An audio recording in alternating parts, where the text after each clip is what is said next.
Hi everyone, it's me, Anwen Cooper, creator of Get Fruitful Marketing, and I'm doing my Fruitful Friday Facebook Live, talking about 5 ways that you can grow your business in 2017. So this follows on from Facebook Live chat that I did last Friday, and you can catch up with the video of that on the Facebook page or on YouTube if you missed it. Last week I was talking about lots of different ways that you can grow your business, just giving you some ideas of what that might mean, what that might look like for you, and talking quite generally. Whereas today I'm going to be talking a little bit more specifically about 5 actionable steps that you can take to grow your business in the year ahead. So the first of these is, referring to my notes here just to remind me, that you need to get insight. I'm going to be talking also about 5 things that might be holding you back from growing your business this year. So one thing that I see a lot of businesses suffering from is what I call a vision vacuum. And this is where the owner or the director of the business just lacks a clear vision for where they want to take the business. So if you feel that that might be you, if you feel that you're lacking clarity and a sense of direction and purpose for what you want to achieve with your business, this could be the thing that's holding you back. And what you need to do is get clarity and get a clear vision to drive you forward. So just take some time out over the next few days. If you can carve out some time at this key sort of starting point in the year, it's a really great time to think about your vision and plan ahead. So find some time to think about what is it that you actually want to create for your business this year. What is the impact that you want to have on the world? How many people do you want to work with? How much revenue, income, profit do you want to generate from your business? And all the other things that are important to you. And in the Get Fruitful Marketing Program, we use a model called the Brand Core, which is something I've created to just help you think about what is important, what is at the core of your brand. So this first step about getting clarity around your vision, it does require a bit of navel gazing and looking inward to what is important to you. What are the things that drive you? What motivates you in your business? What do you find enjoyable? And everything will stem from that. So that is step number 1. Get a clear vision, take time to step back and think about what is important to you, what is at the core of your business, and what drives you in your business. So the second thing that I see a lot of people held back by is a lack of marketing expertise. So they're just not necessarily that confident about what is the best way to market their business, what tools should they be using, how to get their message out there effectively to reach their target audience, the kinds of people that they want to serve.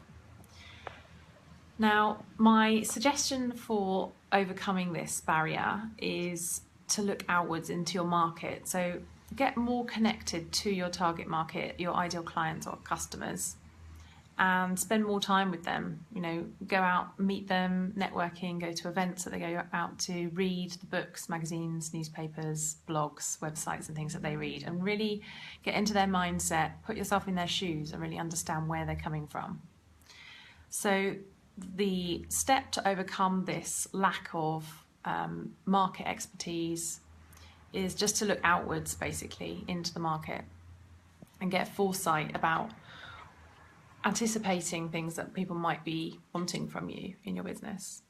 So in the Get Fruitful Marketing Program, in the Brand Core model, we have another layer of exercises that we go through after the initial sort of navel gazing and looking inward to what's important to you and what drives you in your business. We then start to look outwards into the market about what is important to the people that you are wanting to serve. You know, what are their pains and problems? What is going on in their world? What kind of lifestyle do they lead? If you're selling B2B, what sort of businesses do they run? What challenges do they have? What are their hopes and aspirations, and how can you help to meet those needs that they have? We also do an exercise to help future-proof your business. So again, thinking about foresight, we're looking ahead to see what trends and developments there might be in your particular marketplace and how they might impact on your business. So what can you put in place to capitalize on some of the opportunities that might be coming your way? And what can you do to mitigate against any risks or threats that might be posed by some of the more negative things that are on the horizon? So through that exercise, you might then identify potential new markets that you might reach out to, or new products and services that you might develop. That might even help you unlock new streams of income. So it's a really exciting exercise to do. All of these exercises that I'm talking about, by the way, are in the Get Fruitful Playbook, which is available on Amazon if you want to buy a copy, if you haven't already got one. And we also work through them together in the group program that I run, which this year is going to be a 12-month program called Marketing Momentum 2017. I'm just getting really excited because that's starting in just a couple of weeks. So that is step 2. Step 3, or the third barrier that I see quite often, is people just say they haven't got the money to be marketing their businesses at the level that they want to be. And obviously marketing is an investment. It does take time and money. And the way to overcome that, or to help you move forward with that thing, that if that's holding you back, lack of money, is to look back over your accounting records for the last year or two. Obviously, if you're a new business that's just starting out, then that could be difficult. But if you are a business that's been going for any length of time, then have a look back at your expenditure and see what you're spending out on, what's working, what's not working, and what is actually bringing you the best return. Because I see a lot of people who sign up for subscriptions or do things that they think they should be doing because everyone else is doing them, or someone's told them that you have to do this thing, but it doesn't necessarily work for them. They're just throwing money down the drain, which is a real waste. I've got one client that I work with who was spending about £24,000 a year on SEO, and after we'd had a bit of discussion, it became apparent that actually he wasn't really getting much from that. He wasn't really generating new leads for his business through the internet. Where he was getting most of his clients from, and where he was looking to get more of those clients from, was actually from referrals and developing very targeted relationships with key partners and business associates. So actually he wasn't really looking for the average person who was just Googling for his services online. So we quickly decided to cut that line from his budget. So he quickly saved £24,000 a year. And it's often really easy to make those kind of savings if you can take that time to look back over your budgets and really question, what is worthwhile expenditure and what is not.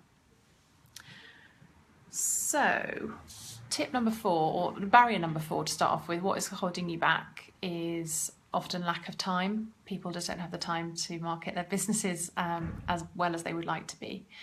And yeah, marketing does take time. So that can be an issue. So how do we overcome that? Well, I would say you just need to take a bit more time for planning. So rather than feeling like you need to get stuck in with the activity, any time that you can take to step back and plan will stand you in good stead for saving time in the long run, because it will make your time be used more effectively. So this links back to the first step and about having a really clear vision for your business. You then need to translate that general vision into more specific, actionable steps that you're going to take and put those into a plan that you can follow, and then use that to keep yourself on track. So that plan needs to have really clear targets. You need to have numbers in your targets. So that might be something to do with the number of people that you want to work with, the number of projects that you want to run, the number of days that you want to work, the number of hours that you've got available, the number of people that you want in your team. It could be to do with revenue and profit figures, and also to do with expenses and costs and monitoring those. So set yourself measurable targets with numbers and dates as well. That's the other thing. You can have a vision to get your business to a certain point in the next year or in the next 2 to 5 years. But you need to then break that down and put a date on each step of the journey that's going to help you work towards the bigger vision. So the final step, the final thing that might be holding you back would be momentum, and this is something that I see for a lot of people who I've worked with in the past. I've helped people to put a really good plan together.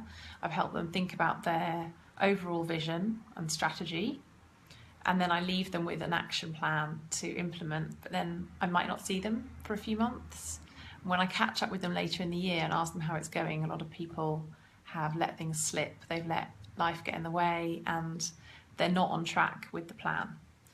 And that's really frustrating for me to hear. It's obviously frustrating for them because they're not getting to where they want to be as quickly as they perhaps could. So you need to think about what can you do to maintain that momentum. Once you've got your clarity of vision, once you've connected with your target market and you really understand them inside out, you know what they want from you. Once you've got to grips with your finances, you know how much money you've got to spend, you know what's worthwhile spending money on and what's not. And once you've got your time sorted out and you're really orderly and disciplined about how you're going to use your time, you then just need to think about how to keep on track and how to keep consistently implementing your plan. And that is, at the end of the day, the thing that is going to make the difference between the people who are going to succeed and people who are not. So the note that I have here is, to deal with lack of momentum, you need to look down and keep your head down at the work that needs doing and just keep on track with it and find ways in which to hold yourself accountable. So for some people, it might be that they need extra help. They maybe need to hire someone into their team, maybe an assistant or someone who can take some of the work off your plate. For other people, it might be outsourcing work to other people. So you don't necessarily need to employ someone full time, but you could maybe work with a VA or subcontract work out to other people. Some people might get benefit from joining a mastermind group and meeting up on a regular basis with other people and sharing where they're at with their plan and getting support from the others in the group to bounce ideas around and motivation and inspiration from new perspectives. Other people might want to hire a business coach and work one-to-one with somebody who's going to drive them forward and keep them on track with the plan.